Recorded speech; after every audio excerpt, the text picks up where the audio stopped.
Greetings, mission friends. For the next 40 days, we as a body of believers will prepare our hearts for Easter through the celebration of Lent. Making space for reflection in our daily routine might include prayer, fasting, and giving, all of which are meant to draw our focus to Jesus, His redeeming love, and the ultimate sacrifice He paid on our behalf so that we might come into His everlasting kingdom. As Hebrews 12 verse 2 directs us, let us fix our eyes on Jesus, the author and perfecter of our faith, who for the joy set before Him endured the cross, scorning its shame, and sat down at the right hand of the throne of God. Consider Him who endured such opposition from sinful people, so that you will not grow weary and lose heart. It is my hope and prayer that everything we do at the Evangelical Covenant Church echoes the eternal focus of our Lenten practices. May we draw near to God. May we always be ready to share the eternal hope we have in Jesus, and may we encourage others in their faith. Encouraging others in their faith is so important to us as a denomination. We've worked hard to center and advance the leadership of women, and as we commemorate Women's History Month in March, we celebrate the ways that women shape and influence the covenant on a daily basis. The importance of fostering the flourishing of women in the life of the church cannot be emphasized enough. In fact, the impact of women within the covenant is particularly relevant this month, as it was recently announced that Reverend Tammy Swanson Draheim has been nominated by the Presidential Nominating Committee to stand for election as president of the Evangelical Covenant Church. Delegates will gather in June for the 136th annual meeting. Congratulations on your nomination, Tammy. To learn more about Tammy and the Presidential Nominating Committee's process, please visit CovChurch.org.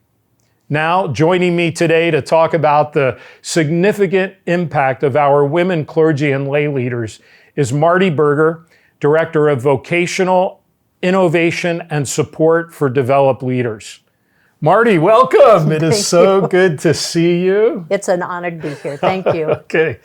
I'm so glad that you could join me today, and it seems like a natural fit to talk with you during Women's History Month. Since you've been a part of our Covenant staff for 22 years, and you've made significant contributions in so many areas of ministry. In addition, you work with Covenant female clergy. So can you tell us more about your role working with women in leadership in the Covenant? Yes, I have the privilege of partnering with leaders who have been called to serve our denomination in this season. Mary Peterson is the chair of the Biblical Gender Commission, and Jeanette Cover is the one who oversees the ACCW, which is part of a subset of the ministerium. We also have incredible partnerships with our conferences who are doing cohorts, which has made such a difference.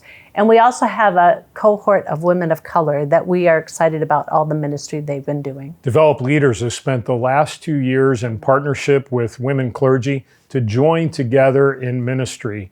And what are some of the key initiatives that have been developed over time to help women preach well, lead well, care well, and to be well? Thank you. We're excited to be able to launch our first ever cohort called Game Changers, and this is in partnership with Danielle Strickland and Alan Hirsch. They are helping us to reimagine, redefine leadership in our churches and organizations as we seek to utilize the gifts of the whole of the church.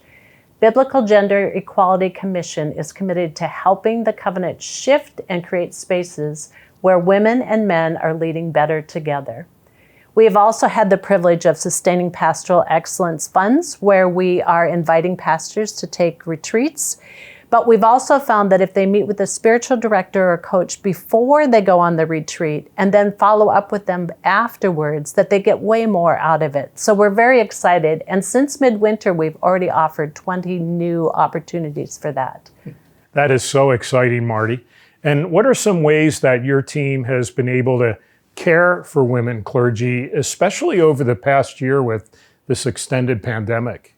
I think as we've taken time to pause and as we've seen what's been going on, especially our women of color cohort, they have spent a lot of time really walking beside and caring for each other.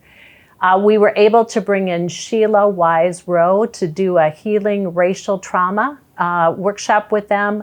We also asked Kathy Kong to be able to do a trauma-informed yoga. Both of these really made an impact on our pastoral leadership. We've also been able to give gift cards to those teams of people as they've been serving, just to have a break in being able to prepare the meal. We are also so thankful for our partnership with our conferences. They have done an incredible job for years with being able to offer opportunities for our pastors to gather together. The Midwest Conference, the Pacific Northwest Conference, and the Central Conference have all done an incredible job at being able to do that. That's awesome, Marty. So what excites you most about the ways that women are leading and using their gifts in the covenant? I think we've had so many amazing women examples that have led well in so many ways. And as I've had the privilege of serving with the Board of Ordered Ministry to be able to do the finalization interviews for our candidates, it's amazing to me the people that God is calling forward, the way that they can articulate their faith, using their gifting, the encouragement that they are to the context in which they're serving is unbelievable. They have passion, tenacity, intellect, and their calling is profound.